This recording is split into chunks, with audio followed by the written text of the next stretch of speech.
Hello, it's me, I'm back.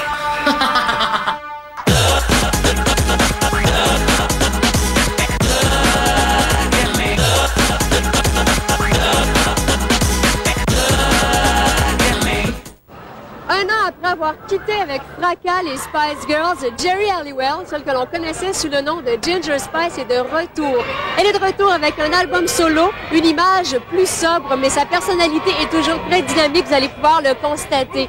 Alors, au cours de cette prochaine émission, elle va nous parler des raisons qui l'ont motivée à quitter les Spice Girls et du plaisir qu'elle ressent à entamer une carrière en solo. Et lorsque je l'ai rencontrée, c'était lors d'un passage à Toronto où elle faisait une émission en Much Music et j'ai pu constater qu'elle est encore très populaire, même sans ses concerts.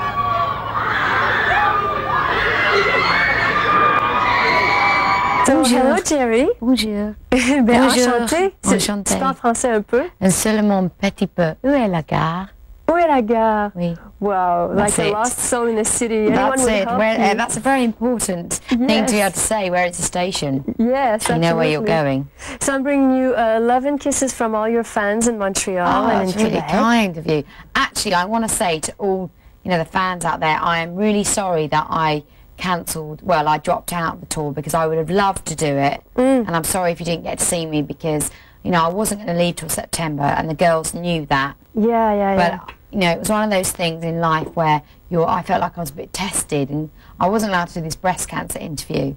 And I got really angry and I felt like that I was a hypocrite. So it was meant to be more than just a band. I was meant to be the advocate of girl power. Yeah. And so actively I'm meant to be able to talk about those things. So I just thought, I've got to get my priorities right.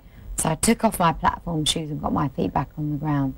So that's why I didn't do it. So I'm sorry about that. But I'm back. We forgive you. We Thank you. forgive you. Thanks. But why didn't it feel right for you to be part of the Spice Girls anymore? I think, when I first decided, the reason why I left then was because of, on that day was because of the breast cancer thing, but I decided to leave anyway. But there's no one defining reason why I wanted to leave at the end of September. It's kind of gradual, process of actually, it's like a relationship. You have this intense love affair, and that's what it was. And most love affairs have a burnout thing. My father died 6 months before the Spice Girls, and so I needed it more than anything. And I was very bossy, militant, and I very intense about everything. So I think what happened, I was 2 years older than everybody else. When we started, Baby Spice was 18, I was 22. And she was young, so I was older, so there was a bit of I think that only a couple of years makes a hell of a difference, actually, and I'd come from a different place as well, and, that had really been knocking on doors a lot longer, so my perception of life has always been different, and I think simply I love them, but I was not in love with them anymore. I care about Falling them. out of love. Yeah, I'd fallen out of love, so that's why I thought everything has its moment in time, and I think, it would have been good to end then, for me personally, but,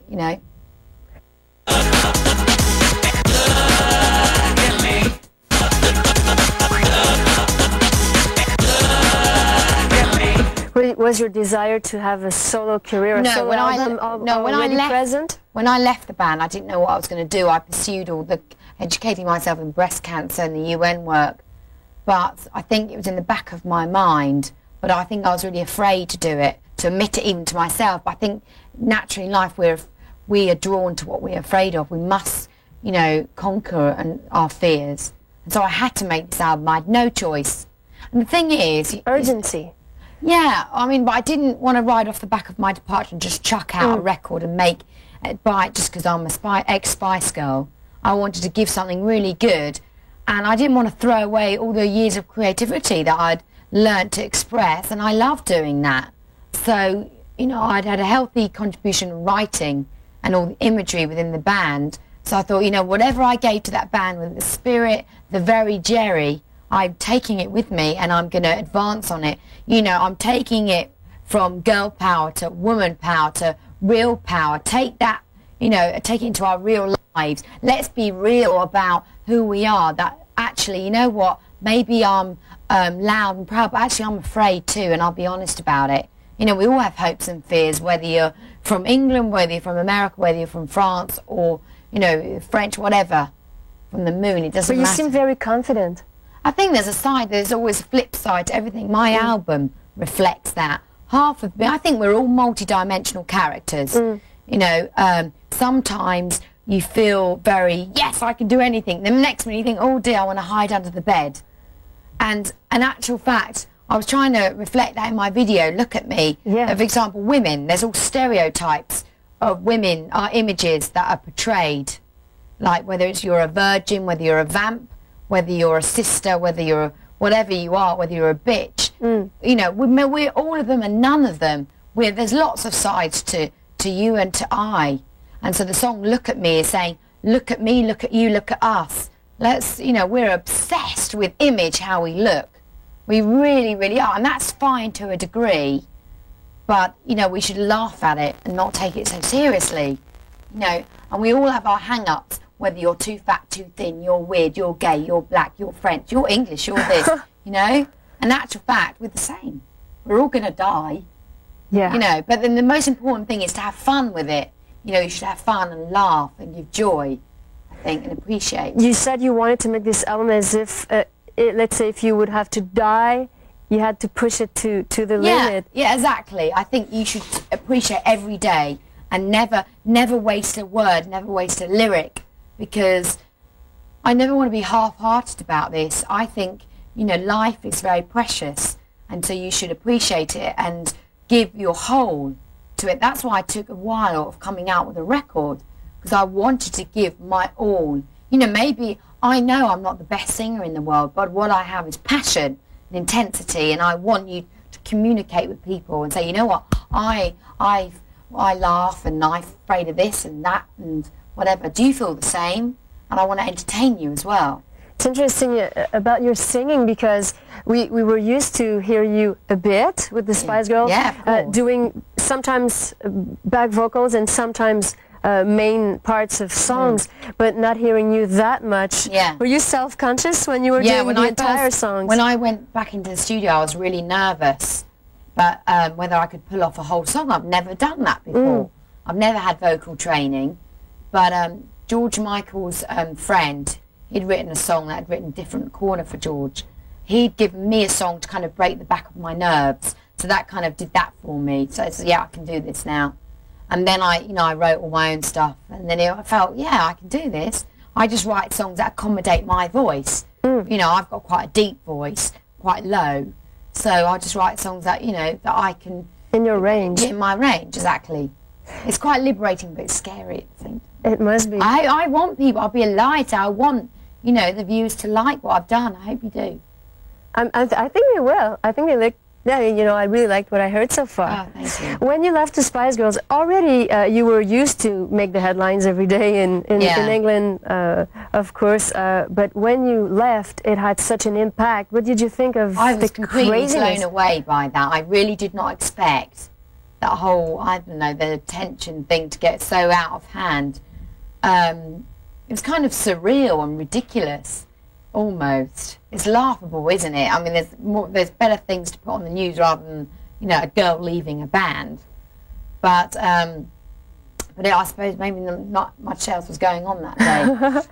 But it was very intense, the whole thing was, because I think the Spice Girls captured the imagination a moment in time, and it kind of built up. And, you know, and so I was part of that, and for some unexplicable reason I decided to leave. I didn't explain myself properly, and I, you know, wanted to go and contemplate and, you know, and think about things before I open my mouth. Cool off.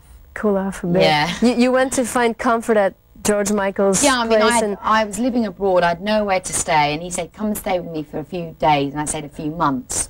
So that was very generous of him, and he was a very good friend to me. He was gorgeous. Was he the best person you could go to? I think at that time, yeah, it was lovely. I mean, he comes from the same place where I used to live. Okay. And so we were telephone buddies before that, and he was just very straight with me. I was running around like a headless chicken. And he just said, calm down, and you've got more time than you realise. And so he was great company, you know, and his boyfriend Kenny was great too. And taking care of you. Yeah, and the producers that I worked with, these two guys I'd worked with before, they came along with me and decided to work with me rather than the Spice Girls. My PA worked with me as well, too. Cool. And and she came too. So it's good. I really found out who my friends were. It was really nice. I'd like to say thank you to everybody that stuck by me because, you know, it's a very vulnerable year for me. So thank you. It really meant a lot. So merci beaucoup. Je t'aime, mon chéri.